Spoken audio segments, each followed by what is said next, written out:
আমাদের আজকে এই কর্মসূচিটা ছিল শিক্ষকদের যে কালকে অপদস্থ করেছে পুলিশ সেটার বিরুদ্ধে, কিন্তু আসলে এটা আমরা এখানে এসে আমাদের বুকের মধ্যে তো আসলে ক্রন্দন ছাত্রদের জন্য। এটা আসলে ছাত্র নির্যাতনের, শিক্ষক নির্যাতন, ছাত্র শিশু জনতাকে হত্যা করার বিরুদ্ধে প্রতিবাদের সমাবেশে পরিণত হয়েছে। আমরা এখন সরকারের উপর আস্থা হারাচ্ছি যে সরকার আসলে এটা বিচার করতে চাবে নাকি, কারণ আপনারা জানেন লাস্ট চার্জশিটে কি নাটক করেছে এবং এখানে কেউ কেউ এই সরকারের পদত্যাগও দাবি করেছে। আমরা আমাদের ছাত্র জনতা হত্যার বিচার চাই। কোনো বিচারের নামে কোনো রকম আপনার মিথ্যাচার আমরা মেনে নিব না। ডিবি অফিসে নিয়ে আমাদের শিক্ষার্থীদেরকে নিয়ে সেখানে স্টেটমেন্ট দিতে বাধ্য করা হয়েছে। এখন তারা সেখানে আছে, আমরা শুনেছি তারা অনশনে আছেন এবং আমরা বলছি যে এর জন্য জাস্টিস, উই ওয়ান্ট জাস্টিস, আমরা বিচার চাই। এখন এই বিচার চাইতে গেলে এখন আমরা কার কাছে বিচার চাইবো? তারা যদি ন্যায্য বিচার না করে, তাদের প্রতি কি আমাদের আস্থা আছে? যে আস্থার জায়গায় কি তারা বিনিময় করতে পেরেছেন?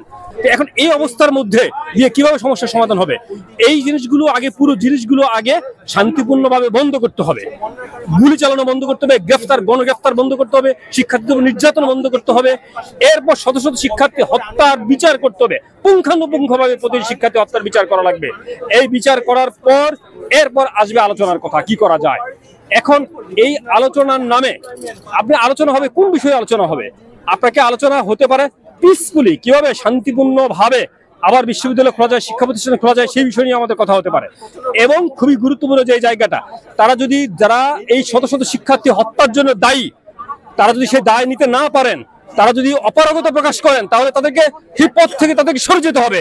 যারা দায়িত্ব নিতে পারবেন তাদের কাছে দায়িত্ব হস্তান্তর করতে হবে এবং সেই সমস্যার সমাধান করতে হবে। এই অবস্থা দিনের পর দিন চলতে পারে না। কতদিন চলবে এই অবস্থা? অবরুদ্ধকর অবস্থা। আমরা এই অবস্থা থেকে অতি দ্রুত মুক্তি চাই। আমরা গণমাধ্যমে দেখেছি যে